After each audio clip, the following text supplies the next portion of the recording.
Again with another reaction video. I'm probably going to do a 30-minute snippet of this and then call it good, because that's usually the maximum time I usually do, is 30 minutes. And vice versa.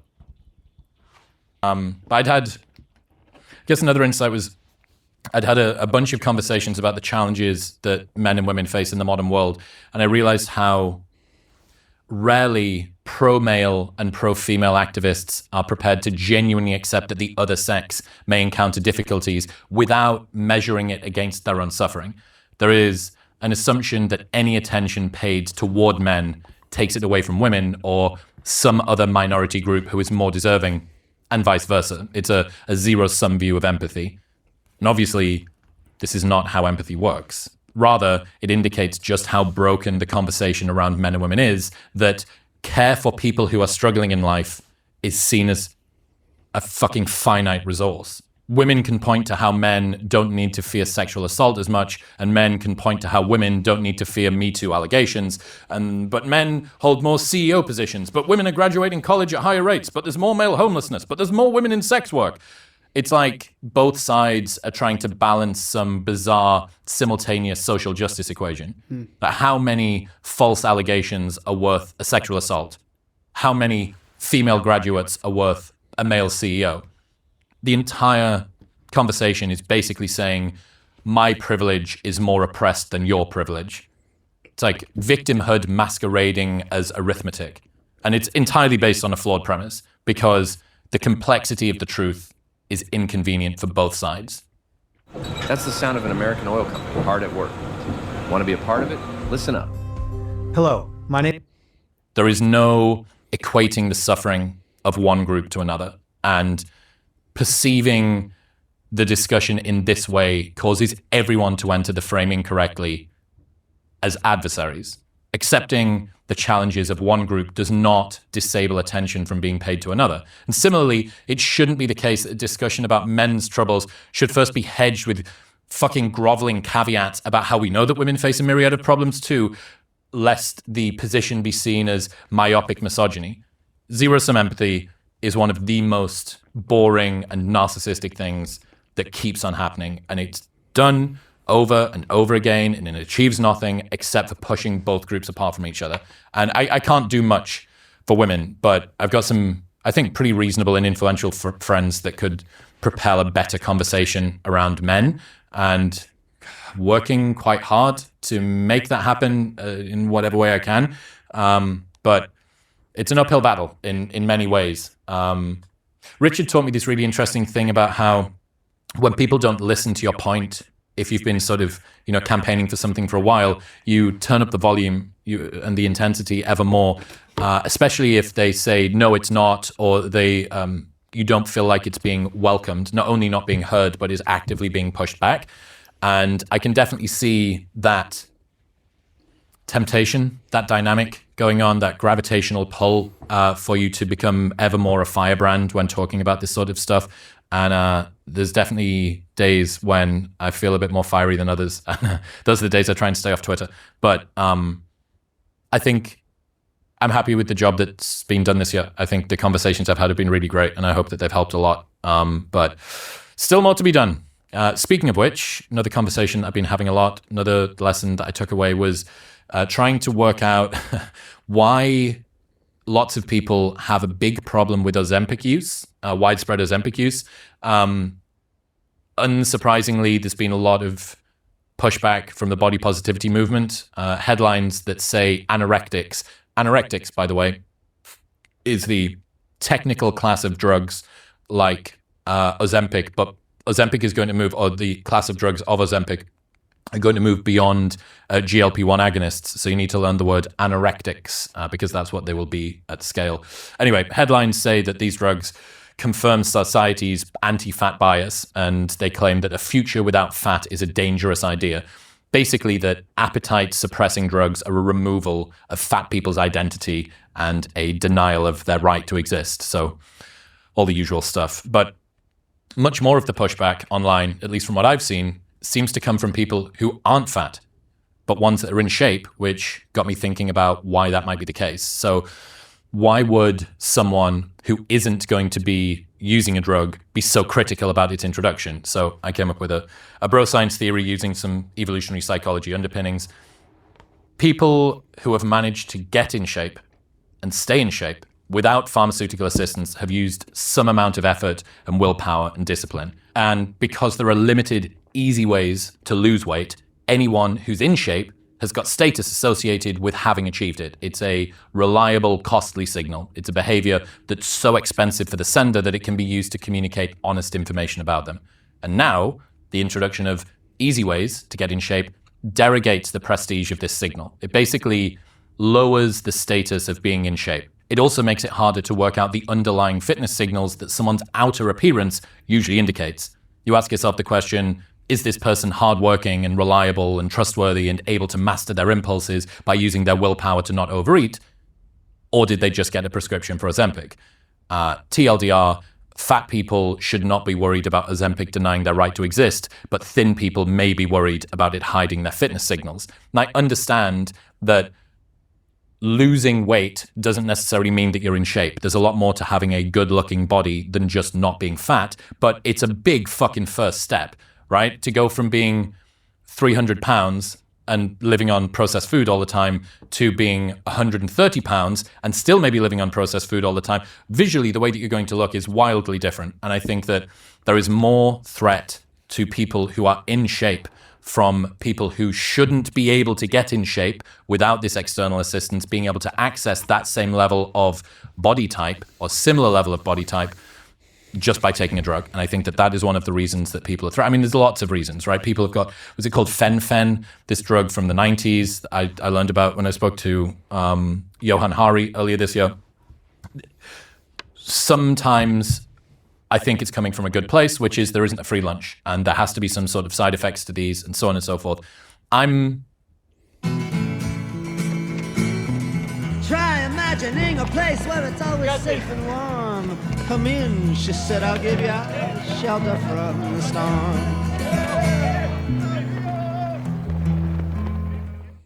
Could you use up to $800? Find it at BioLife. Up to $800 is waiting for you. Just don't. Cautiously optimistic about the lack of side effects, apart from the immediate ones that come through, the nausea, other bits and pieces. For the most part, it seems like quite reliable as a drug and quite safe. That being said, I understand why people are cautious. I understand that there's always, this is something new. No, don't worry, this one's without the side effects. And then something comes along and smashes you in the face a few years later, or smashes you in the liver or the metabolism or whatever. So I guess we'll wait and see on that. But yeah, I just thought that was an interesting piece of framing to think, what is it that's causing people who are in shape to have such distaste about people thinking about using Ozempic? And I think that the fact that you can, it derogates how valuable other people's in-shapeness is, explains quite a lot. I had a conversation with Chris Bumstead this year while training 2.5 weeks, 3 weeks before he stepped on stage for his final ever Olympia. And I was telling him this story about when me and a friend had a polite debate, I guess, or disagreement, not quite a disagreement, but we'd had a discussion about something. And I rang them once I'd finished up and the dust had settled a couple of days later to make sure that they were okay. And he said, yeah, of course they were. Like, I really enjoyed the conversation. I really appreciated the conversation. And then very quickly, I started talking about how I wanted to stop having this compulsion, right? This people-pleasing nature, this sort of overbearing need to ensure that everyone else is okay ahead of myself. And my friend sort of stepped in on the phone and said, be careful getting rid of that, because the fact that you rang to check on me is exactly one of the reasons that I love you as a friend. So he warned me against pathologizing the kindest and best parts of my nature.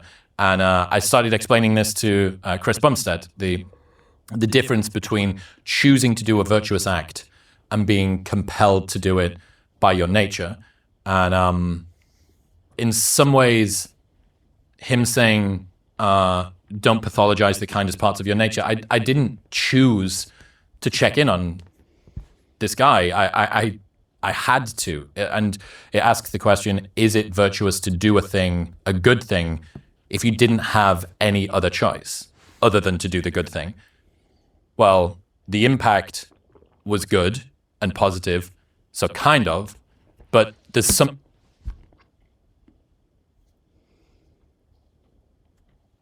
about it being compelled and less effortful or conscious that seems to sort of derogate the virtuosity. So, next question, is it more virtuous to do a good thing if it took more effort? If it was harder to do something kind than it was to do something mean, does that mean that it's more virtuous? And that creates a really interesting situation.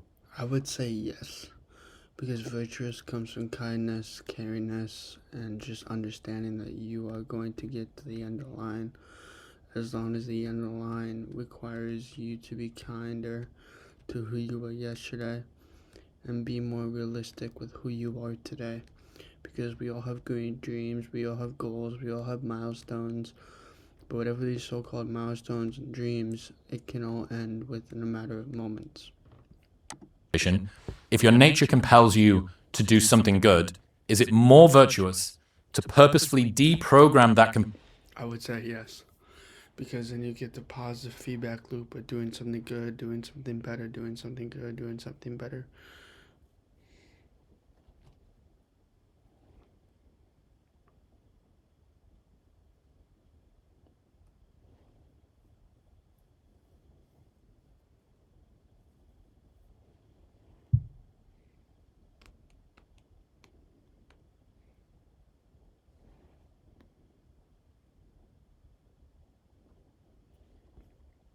and make you objectively a worse friend for a while, and then to reintroduce the same act, but consciously. But that seems like an unnecessarily effortful way to finally feel good about doing something kind for other people, given that you were already doing something kind for other people. And this is just an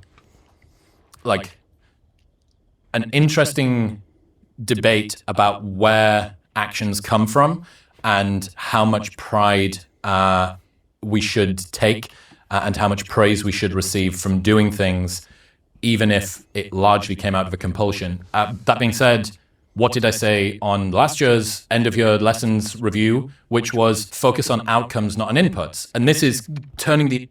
I like that a lot. Because if you focus on outcomes versus outputs, then your thing is going to be skewed. If it's skewed for outputs, it's skewing for outcomes. If it's skewed for outcomes, it's skewed for outputs. And what I mean by that is everything is skewed. What I mean by skewed is that it goes in either one direction or the complete opposite of the direction. Entire bar stool upside down and saying you did a good thing, but the place that it came from wasn't as effortful or as good or as chosen as it could have been, which means that the good thing you did is less good. Anyway, there's this La Rochefoucauld quote that says, "No one deserves to be praised for kindness if he does not have the strength to be bad." Ooh, nobody has the strength to be kindness if you have the strength to be bad. There is always goodness within badness. There is always a mixture of whatever it is you're truly going through to trying to believe whatever it is you're trying to believe. Something bad can come from something good, and something good can come from something bad. You just don't know what your definition of good and bad are. Once you know that, then you can ask the question of, what are you truly trying to unlock within this good or bad conversation, or this happenstance? What am I trying to do? What am I trying to say? What am I trying to understand? Similar to Joe Hudson this year saying, if I can't trust your no, I can't trust your yes. That setting boundaries... That's another one. If you can't trust your no, you can't trust your yes. Trust is a bond that cannot be destroyed. It can be destroyed by bad decisions upon bad decisions. And creating a kind of rigidity and structure to yourself is important, because only within that container can you actually sort of lean forward. Like, it's the same as the a guy being vulnerable after he's shown a ton of strength is attractive. A guy being vulnerable because he doesn't have the ability to show strength is not. So yeah, I don't even know where I'm going with that question, but I do think it's an interesting one about us derogating things that come to us easily and naturally, and sometimes pedestalizing stuff that would be more effortful. And as of yet, I haven't made myself purposefully a worse friend, but we'll see. All right, next one. Don't be ashamed of your effort. Midwits hate earnestness and sincere conviction because they can't stand being reminded of the thing they're capable of, but resist. Whoa. What's that? I just built a budgeting app in Base 44. Guys. Actually trying. And Mark Manson's got a... Okay, comment. I'll see you guys in the next one. To add on to it, I'm keeping my school for $10 and $30. So please check it out in my bio. It's in my bio. And if you're curious about it, click on it. I'm keeping everything free. Just for the price of $10 a month, you get every single piece of content and every single piece of video. So I'll see you guys in the next one. Peace.